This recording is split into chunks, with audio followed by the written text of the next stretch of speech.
बोलो। अपने इस खास सफर को जारी रखते हुए आज हम आपको एक नई ऐतिहासिक जगह से रूबरू कराएंगे। हम जिस जगह पर मौजूद हैं उस जगह का नाम है खारा खेत। राजधानी देहरादून से महज 18 किलोमीटर की दूरी पर यह ऐतिहासिक जगह है। इस ऐतिहासिक जगह का इतिहास महात्मा गांधी के नमक आंदोलन से जुड़ा हुआ है। जी हाँ, जिस वक्त 1930 में ब्रिटिश सरकार ने नमक पर टैक्स लगा दिया था, तो नमक के टैक्स के विरोध में, ब्रिटिश हुकूमत के विरोध में देश के जो नायक रहे आज़ादी के, महात्मा गांधी, उन्होंने एक आंदोलन शुरू किया। आंदोलन शुरू हुआ गुजरात के अहमदाबाद से, और जो वहां पर साबरमती आश्रम था, वहां से महात्मा गांधी ने पैदल आंदोलन की शुरुआत की। और आंदोलन में उनके साथ तकरीबन 78 अनुयायियों ने उनका साथ उस पैदल यात्रा में दिया।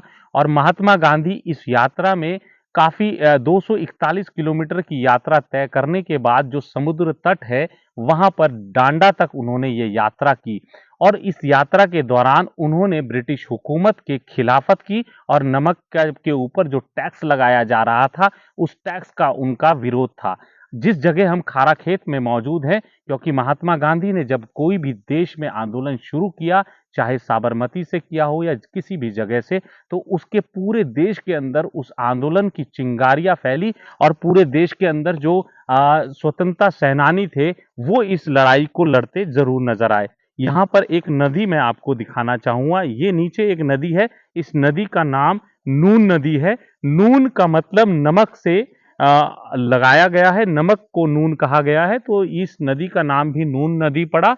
और इस नून नदी पर जब आंदोलन वहां पर महात्मा गांधी ने शुरू किया, तो यहाँ देहरादून में जो स्वतंत्रता सेनानी थे उन्होंने यहाँ पर एक आंदोलन किया, जो इस पानी के जरिए नमक बनाया जाता था। यहाँ की चट्टानों में अभी भी जो पानी है वो खारा है, नमकीन है, और ये चट्टानें भी नमकीन बताई जाती हैं। इस पानी को यहाँ ऊपर चट्टानों पे उबाला जाता था। जो स्वतंत्रता सेनानी थे वो उसे उबालते थे और उससे नमक बनाते थे। और उन्होंने यहाँ पर जो नमक बनाया, उस नमक को लेकर वो देहरादून टाउन हॉल में गए, और टाउन हॉल में उन्होंने इस नमक को बेचा भी, बकायदा बेचा। और उसके बाद उन्होंने टाउन हॉल में, उन स्वतंत्रता सेनानियों ने टाउन हॉल में गिरफ्तारी भी दी। अब देखिए कि उस स्वतंत्रता जो संग्राम था उसकी यादों को संजोने के लिए जो पूर्व मंत्री भी रहे ब्रह्मदत्त शर्मा जी, काफी बड़े नेता इस क्षेत्र के रहे हैं, उन्होंने ये स्मारक जो है यहाँ पर बनवाया। 1983 में ये स्मारक यहाँ बना। और उन सभी जो देश के स्वतंत्रता सेनानी थे जो इस नमक आंदोलन का हिस्सा रहे हैं, उन सभी के नाम इस जो शिला है इस पर दर्ज हैं, आज भी दर्ज हैं। ब्रह्मदत्त शर्मा जी का नाम भी दर्ज है। वित्त एवं नियोजन मंत्री वो उत्तर प्रदेश सरकार में उस दौरान रहे।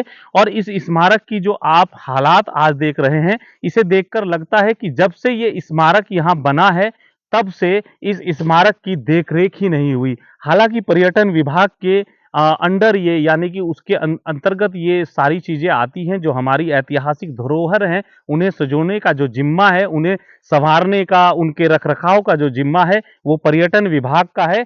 यहाँ पेड़ पौधे तो कुछ हद तक पर्यटन विभाग ने जरूर लगाए हैं, लेकिन इन स्मारक को देखकर, क्योंकि आज बहुत बदहाली में ये स्मारक है, और यहाँ जिस रास्ते से गुजरकर हम यहाँ पहुंचे हैं वो रास्ते भी बहुत बदहाल हैं। तो ये हमारी राष्ट्रीय धरोहर जरूर है, और इस राष्ट्रीय धरोहर को संजोने का काम सरकार का भी है और हमारा भी है, और सभी जो जिम्मेदार महकमे हैं, सिस्टम है, उन सब का ये काम है कि इस धरोहर को संजो कर रखा जाए, ताकि हमारे आने वाली पीढ़ियां इन स्वतंत्रता सेनानियों के बारे में जानकारी हासिल कर सकें, इन जगह के बारे में जानकारी हासिल कर सके, और आजादी किस कीमत पर हमें मिली है, कितना संघर्ष इस आजादी में हुआ है, कितने बलिदान इस आजादी के लिए लोगों ने दिए हैं, उन स्वतंत्रता सेनानी को हम और हमारी पीढ़ियां याद कर सके, ये बेहद जरूरी है।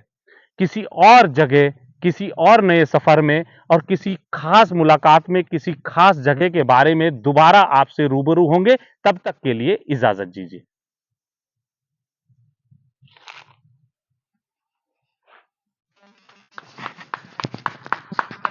इजाजत